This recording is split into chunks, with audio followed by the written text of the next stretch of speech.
नमस्कार, मैं हूँ प्रियंवदा तिवारी और आप देख रहे हैं तिलक पत्रिका। अभी हमारे साथ ज्योतिषाचार्य वेद प्रकाश मिश्रा जी हैं, तो चलिए उनसे जानते हैं कि इस बार महाशिवरात्रि कब पड़ेगी और महाशिवरात्रि का हम पर्व क्यों मनाते हैं। जी, देवाधिदेव महादेव की जो यह पावन पर्व या तिथि जिसको हम कहते हैं महाशिवरात्रि, यह फाल्गुन मास के कृष्ण पक्ष में त्रयोदशी और चतुर्दशी तिथि जब संयुक्त रूप से मिलती है तब हम महाशिवरात्रि मानते हैं। वैसे तो प्रत्येक महीने की अंधेरे पाह की चतुर्दशी को शिवरात्रि कहते हैं, लेकिन ये महाशिवरात्रि है।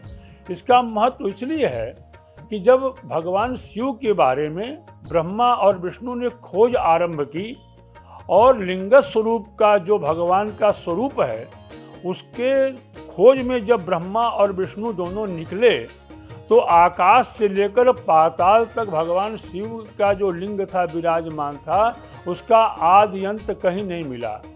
जब उनकी खोज सफल नहीं हुई तो देवाधिदेव महादेव प्रकट हुए लिंग स्वरूप में, और वह भगवान शिव के प्राकट्य का दिवस है।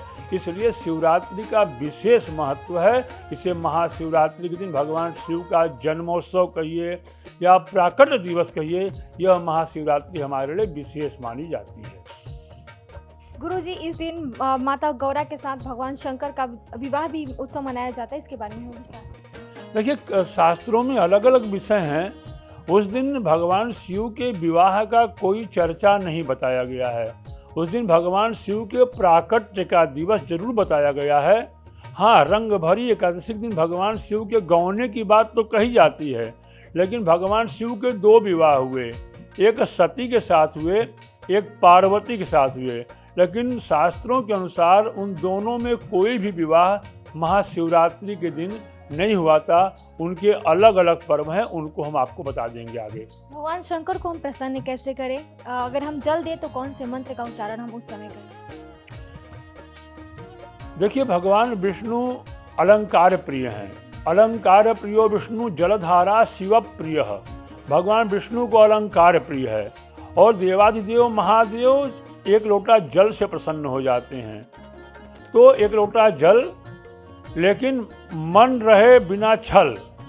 अगर छल के साथ आप मंदिर में जाते हैं, पूजन करते हैं, तो पूजन भगवान शिव, क्योंकि भगवान शिव ऐसे देवता हैं जो किसी को क्षमा नहीं करते। काकभुसुंडी को भी क्षमा नहीं किया।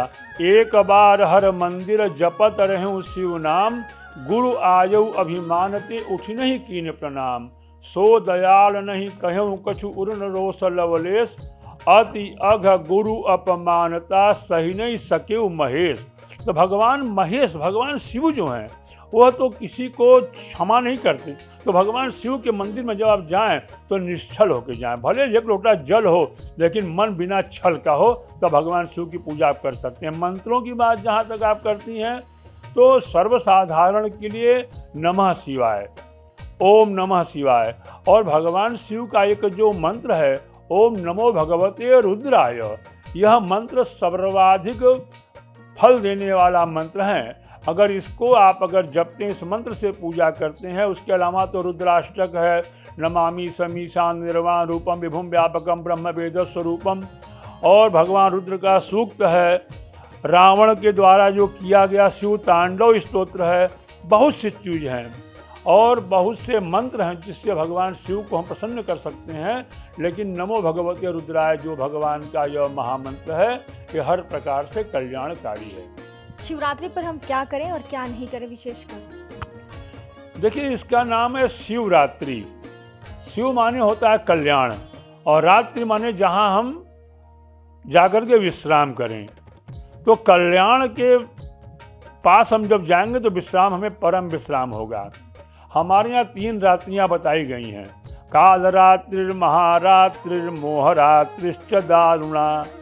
कालरात्रि, महारात्रि, शिवरात्रि। जो एक कालरात्रि मानी गई जिसमें काली की पूजा करते हैं, दीपावली, महारात्रि शिवरात्रि, और मोहरात्रि जन्माष्टमी। इन तीनों रातों को व्यक्ति को सोना नहीं चाहिए, और काशी वासी को तो एकदम नहीं सोना चाहिए, क्योंकि जागरण की रात्रि है। भगवान शिव की चारों प्रहर की पूजा करने का विधान है। सायंकाल 6 बजे से लेकर प्रातः 6 बजे तक 4 प्रहर में भगवान देवाधिदेव महादेव की आराधना का पर्व है, सोने का पर्व नहीं है। इस दिन सोना चाहिए भी नहीं, जागरण की रात्रि है, भगवान शिव को प्रसन्न करने की रात्रि है, भगवान शिव की उपासना, क्योंकि शिव परम और तो देवता देव हैं, लेकिन भगवान शिव देवाधिदेव महादेव हैं।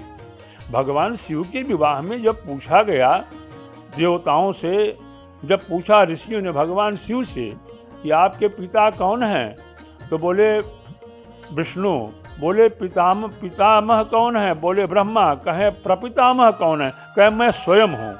तो जो ऐसा देवाधिदेव महादेव है उसकी जो आराधना है वो तो हर प्रकार से लाभकारी है। लेकिन भगवान शिव तो ऐसे भोले भाले देवता हैं कि आप किसी मंत्र से जप करिए वो प्रसन्न हो जाते हैं। गुरु जी, जिनको संतान की प्राप्ति नहीं होती है वो शिवरात्रि पे कौन से उपाय करें कि उनको संतान की प्राप्ति?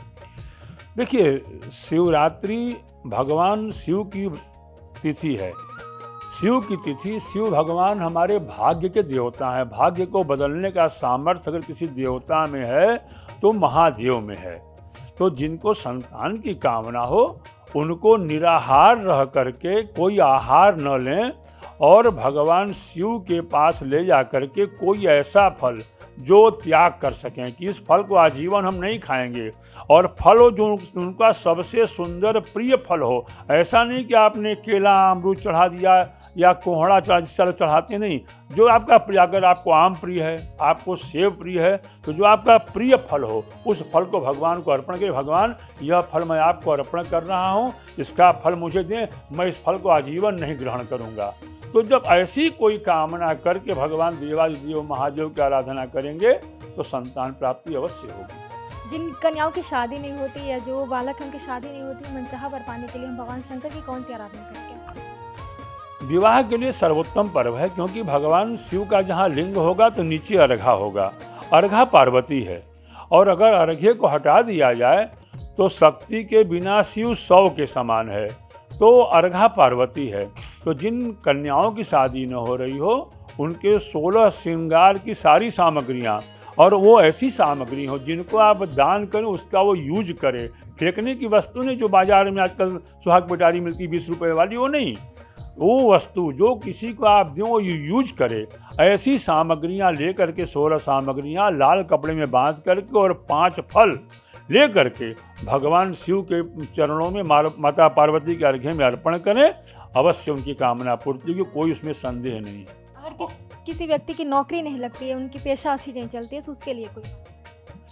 भगवान शिव का जो त्रिदल बिल्वपत्र होता है, बिल्वपत्र पर लाल चंदन से और अनार की कलम से 6 बार राम राम लिखें। एक पत्ते पर 6 बार राम राम लिख करके ऐसे 33 बेलपत्र ले करके ओम त्रिदलम त्रिगुणाकारम त्रिनेत्रम चत्रयायुधम त्रिजन्म पाप संहारम बिल्वपत्रम शिवार्पणम, एक बार बोल के एक बेलपत्र चढ़ावें। ऐसे करके 33 बार अगर बेलपत्र चढ़ाते हैं तो उनके जीवन की हर कामना पूर्ण हो जाएगी। भगवान को बेलपत्र इतना क्यों प्रिय है और हमें कितने बेलपत्र शिवरात्रि के दिन चढ़ाने? भगवान शिव को बिल्वपत्र इसलिए प्रिय है कि यह भगवान के द्वारा ही उत्पत्ति की गई इसकी है, उमा के द्वारा उत्पत्ति है, इसलिए भगवान शिव को परम प्रिय है। देखिए, भगवान शिव 11 रुद्र हैं, तो कम से कम जो भी संख्या भगवान शिव के पूजा में हो वो 11 से कम तो नहीं होनी चाहिए। कम से कम 11 बेलपत्र तो चढ़ाना ही चाहिए। उसके अलावा जितना आप चढ़ावें, क्योंकि 11 रुद्र हैं तो हर रुद्र के नाम से एक बेलपत्र आप चढ़ाइए, और वो बेलपत्र जो होगा वो आपकी कामना को पूर्ति करेगा। कुछ न कर सके तो ओम नमः शिवाय करके भी चढ़ा सकते हैं। और भगवान के शिव के तो ऐसे ऐसे पूजन के मंत्र हैं कि जो कोई सामान न हो तो हम खाली मन से अगर मानस पूजा, रत्नई कल्पितमासनम हिमजल स्नानम च दिव्यम्बरम, ऐसा जो हमारे मानस पूजा बताई गई कि आप खाली मानस पूजा करें, भगवान शिव को सब कुछ प्राप्त हो जाएगा, किसी वस्तु की आवश्यकता नहीं है। लक्ष्मी प्राप्ति के लिए अगर बात की जाए तो कौन से उपाय करें ताकि लक्ष्मी की प्राप्ति? अनार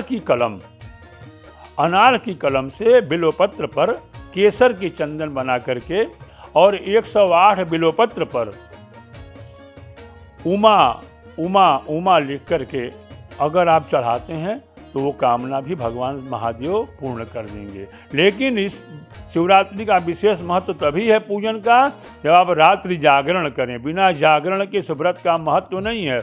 आप दिन में पूजा किए, शाम को जाकर के सो गए, उस पूजा करने का कोई महत्व शिवरात्रि का नहीं, क्योंकि जागरण की रात्रि है, जागना आवश्यक है। जागेंगे तभी यह पूजा फलदायी होगी।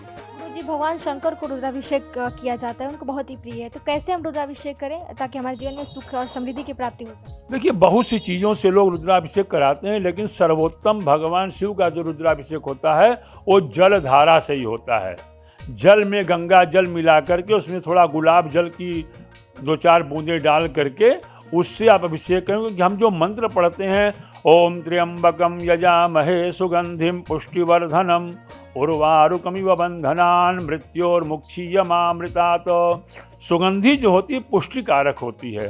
तो जब भगवान को आप पुष्टि की वस्तुएं दान करेंगे, पुष्टि की चीज़ों से आप उनका आराधन करेंगे, तो आप पुष्ट होंगे, आप निरोग रहेंगे, आपका कल्याण होगा। तो जल से करें। अगर उसके अलावा आपको इच्छा है तो आप उसमें दूध मिला सकते हैं, गौ माता का उस दूध को मिला कर ये कर सकते हैं। हाँ, एक और विशेष चीज़ है, जिनके घर में परेशानियां हों, रोग व्याधि से लोग पीड़ित हों, कोई उपाय नहीं मिल रहा हो, तो हमारे यहाँ हमारे मनुष्य के शरीर में 6 विकार होते हैं और एक खटरस होता है। 6 वस्तुओं से भगवान का अभिषेक करते हैं। इसमें पिसी भांग है, काली मिर्च है, हरी दूर्वा है, दूध है, गंगा जल है और काली मिर्च।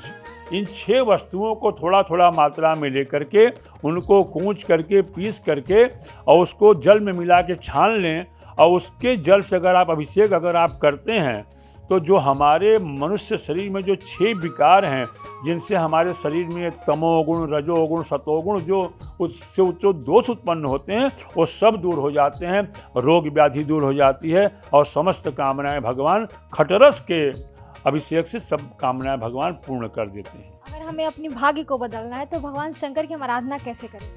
भाग्य को बदलने के लिए सबसे बड़ी आराधना है कि आप दही लें और शक्कर लें, पिसा हुआ शक्कर, उन दोनों को लेकर के अपनी हाथों के हथेलियों, जो हमारी हथेलियाँ, जो हमारा भाग्य है, इसमें के हथेली में आप दही शक्कर रखकर और भगवान शिव के लिंग पर लेपन करें जितना ज़्यादा हो सके।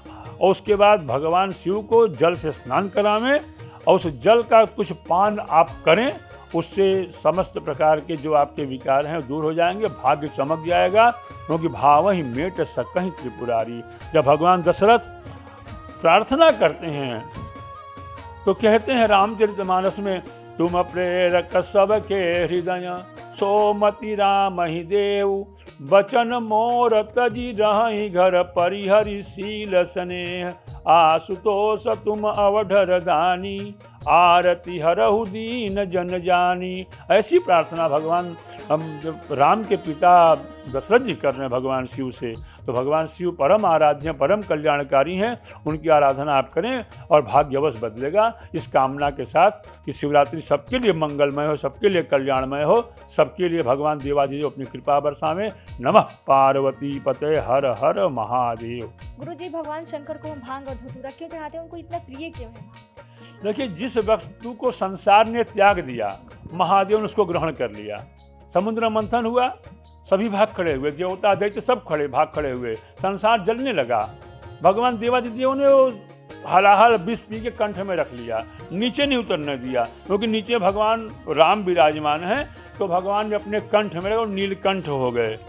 भांग, धतूरा, धतूरे का फल, मदार का फल जो कोई देवता ग्रहण नहीं करता, वो अखाद्य वस्तुएं हैं।